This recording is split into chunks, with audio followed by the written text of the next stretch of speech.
What's up, guys? So right now I am here with Amos. Amos, how's it going? Good, Jeremy. Good, good. Thanks man. for having me. Absolutely glad to have you here, man. So I hear that you've launched something really big, a new music library. We'll see. Edit Score. Yeah, Tell me more about it. absolutely. So I went out to Sundance earlier this year and launched it. And I've been composing music for film since 2011 and have run into some interesting problems all of those years with what editors and what directors are looking for in the music licensing world. Okay. And so I launched this new music library called Edit Score that has a bit of a different approach, and I'm going to be doing a panel about it tonight at the festival. Okay, gotcha. Now, when did you kind of get the ground going on here, get the groundwork going on Edit Score? So Edit Score, so I would say last spring was when it kind of got started, and I've worked on it since then, and it launched in January. Okay. So it's something I've actually been working on my whole life. It's one of those things that kind of light bulb went off one day, and I was like, oh, that's a cool way to do it. So, it's been in the works for a long time, but actually, becoming a thing in January. Okay, so tell me more about what we can expect from Edit Score. Sure. So the way that I like to put it is a lot of times people come to me and say, hey, Amos, how much, we want you to score a film. And I'm like, okay, well, that's going to be this is the budget for that. And they're like, oh my gosh. So they run off and they go to the more typical music libraries, MusicBed, Artlist, things that are really great, actually, for shorter things. But what I've realized is that folks really need to be able to create more of a musical identity for their scores, for their longer projects. So when they're pulling from traditional libraries, they're just cherry picking individual songs that give them no musical identity. Right. And those songs are single tracks. They can't really break it down into the stems and work with them. So it occurred to me one time, what if instead of licensing individual tracks, you license albums?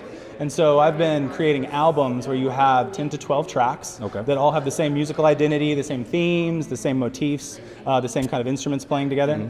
And I packaged them like that. And then on top of that, you get all the stems for everything. So what an editor gets is just a wide throw of all kinds of music that they can use in the edit. I'm asking them to take it, remix it, rearrange it, really reimagine it in any way they can with their film. And it gives them that musical identity that you can't get from traditional libraries. Love it. So now, were you involved in any of the fantastic films that are screening here? Yes, I actually, on Saturday night, there's a film called Carving that I scored. Not an Edit Score thing. That was more of a me, Amos, personal score. And Edit Score is not a replacement for an original score. I always want to make sure that that's stated. I believe in original scores more than anything else. This is more of a need I've seen out in the community. But my real passion is writing original scores. So yes, Saturday night, Carving, pretty neat score. The film is really cool too. It was done in one take. One shot. The whole film is one shot. Continuous shot. Yeah, they move all around this house, and it's a pretty interesting film, which was interesting to score because there were no edit points in film. Right. Oftentimes we're entering and exiting based off of how the edit works, and so it was pretty cool to score a film where that's not there at all. You are seeing a single shot the whole time. Is that more or less difficult? Oh, it was very difficult. Yeah, because I watched it and I was like, where do we even have music? I was actually, at first I was like, how about no music? Which is one of my things. I love when we can have as least, the less amount of music, the better, I think, a lot of times. So it was quite a challenge, but with anything, you mess with it and you find emotional moments. And actually then it comes down to the acting, because those actors, they give you that beat and they give you those moments that a lot of times come from editing. So it was kind of an experimental challenge, but it was great. That's the beauty of creativity. You all get to feed off of each other. Absolutely. Gotcha. Now, my man, where can we go to find out more about you and Edit Score and everything that you're doing right Absolutely. So editscoremusic.com is the website for Edit Score. The whole library's there. There's a great about page explaining what we're doing. There's a new promo video that I've put together for it.